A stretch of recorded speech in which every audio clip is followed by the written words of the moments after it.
ખેડૂત મિત્રો, આ વિડીયો વ્યવસ્થિત ધ્યાનપૂર્વક સાંભળજો અને સમજજો.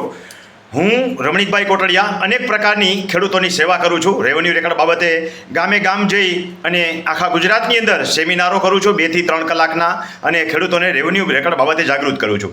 એવી જ રીતે ખેડૂતોને જેને પોતાના કામ જાતે કરવા છે અથવા તો રેવન્યુ રેકર્ડને જાતે શીખવો છે, તો એવી વ્યક્તિઓ માટે તાલીમ કેમ્પ ચલાવું છું.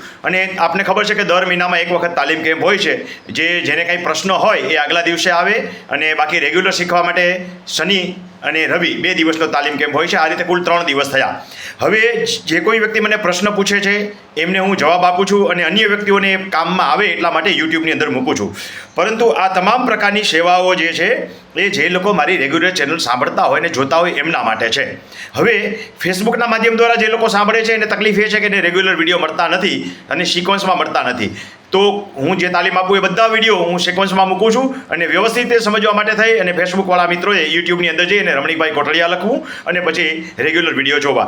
હા, આપણે મૂળ વાત ઉપર આવીએ કે જે લોકો મારી રેગ્યુલર ચેનલ જોતા નથી એમને તો પ્રશ્નો હોવાના જ છે, અને એ વ્યક્તિ પ્રશ્ન પૂછે તો એને જવાબ નહીં આપું. એવી જ રીતે તાલીમ કેમ્પ દરમિયાન જે લોકો શુક્ર, શનિ અને રવિ, તમને ખબર છે કે આ શુક્ર, શનિ અને રવિ તાલીમ કેમ્પ છે. ફેબ્રુઆરી મહિનાનો 13, 14 અને 15 તાલીમ કેમ્પ છે. એવી જ રીતે માર્ચ મહિનાના 13, 14 અને 15 પણ તાલીમ કેમ્પ છે.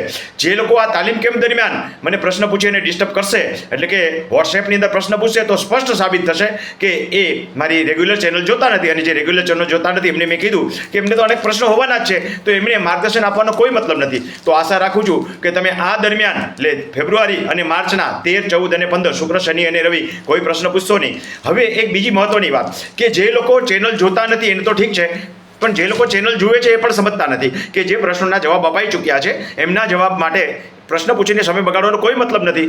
અઢળક વિડીયો મુકાઈ ગયા છે, તો આપ એ વિડીયો જોતા રહેશો તો એમાંથી તમને આરામથી તમારો જવાબ મળી જશે. તેમ છતાં એમાં તમારો જવાબ ન હોય તો તમે મને પ્રશ્ન પૂછો, કારણ કે સવારના 4 વાગ્યાથી ઉઠી અને રાતના 11 સુધી જવાબ આપું છું. વિશ્વાસ ન બેસતો હોય તો સ્ટેટસ જોઈ લેશો અને ફેસબુકની પોસ્ટ જોઈ લેશો, એટલે સમય સાથે તમને બતાવશે કે રાત ઉજાગરા કોના માટે કરું છું, કે જે ખેડૂતોને કંઈક નવા પ્રશ્નો છે એમને હું જવાબ આપું, એમના સુધી મારી માહિતી પહોંચતી કરું. હવે જે લોકોને ચેનલ જોવી જ નથી અથવા તો સમજવી નથી એના માટે કોઈ મતલબ જ નથી. હા, એવી જ રીતે જેને લાંબા પ્રશ્નો છે, કોઈ કેસ જે છે એમાં અભિપ્રાય લેવા છે, કોઈ કેસ બતાવવા છે, કોઈ રોડ રસ્તા કોઈ રોકેલા છે, કોઈ આરઆરટી અને આરટીએસ છે, કોઈ પોતાના રાઇટ ઓફ રેકર્ડને લગતો પ્રશ્ન છે. મોટાભાગના પ્રશ્નો માપણીને લગતા હોય છે, જમીન દબાણને લગતા હોય છે, લેન્ડ ગ્રેબિંગને લગતા હોય છે.